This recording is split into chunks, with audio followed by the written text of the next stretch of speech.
हम हिंदी सीखी। क्या नाम है आपका? आपने पाहिले किती कडवट आहेत.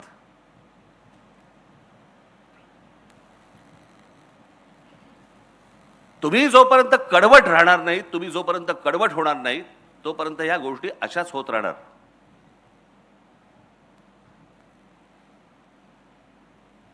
या सगळ्या मंडळींनी येऊन जे तुम्हाला सांगितलं, आजपर्यंत जे आम्हाला शिकवलं, सांगितलं,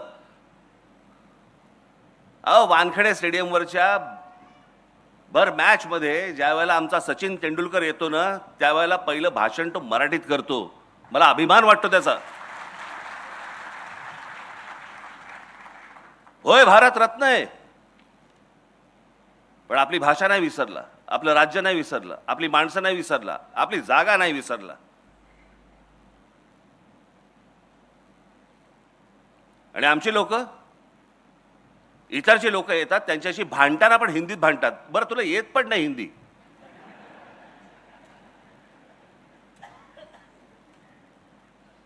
मग त्याशी कोणतरी असं बोलताना कायकू हा शब्द कुठून आला मला कळलं नाही. हा कुठच्याही भाषेत नाहीये शब्द. ऐसा कायकू करताय, कायकू कुठून आला हा शब्द? बरं बोल, माझा भाषा कुठचीच वाईट नसते.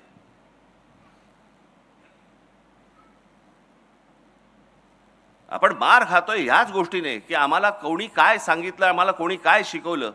मी मगाशी म्हटलं ना की आपल्याला ह्या गोष्टींचा अभिमान पाहिजे. माझे एक मित्र आहेत, ते एकदा मध्यंतरी काहीतरी त्यांच्या ऑफिसचा सगळे स्टाफ होते, त्यांचे लोक होते,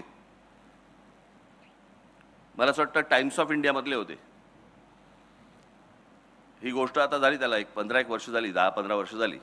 त्यांना घेऊन ते कुठेतरी पिकनिकला म्हणून गेले. या कर्जत बिरजत या सगळ्या भागामध्ये कुठेतरी गेले. पावसाळ्याचे दिवस होते.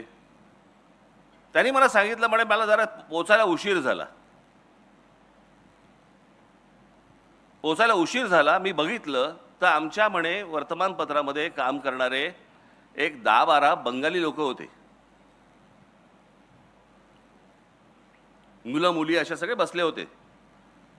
आणि ती मुलं मुली रवींद्रनाथ टागोरांच्या कविता आणि गाणी म्हणत होते. त्याला रवींद्र संगीत म्हणतात. बंगाल सोडून महाराष्ट्रामध्ये आहेत, महाराष्ट्राच्या एका वर्तमानपत्रामध्ये काम करतायत, आणि इथे आल्यावर देखील त्यांचं रवींद्र संगीत ते विसरलेलं नाहीत. आणि आमच्याकडे लेखक कोण आणि कवी कोण हा जातीतनं पाहिला जातो.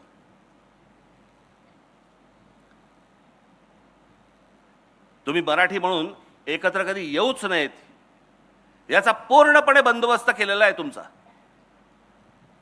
पूर्णपणे बंदोबस्त केलेला आहे.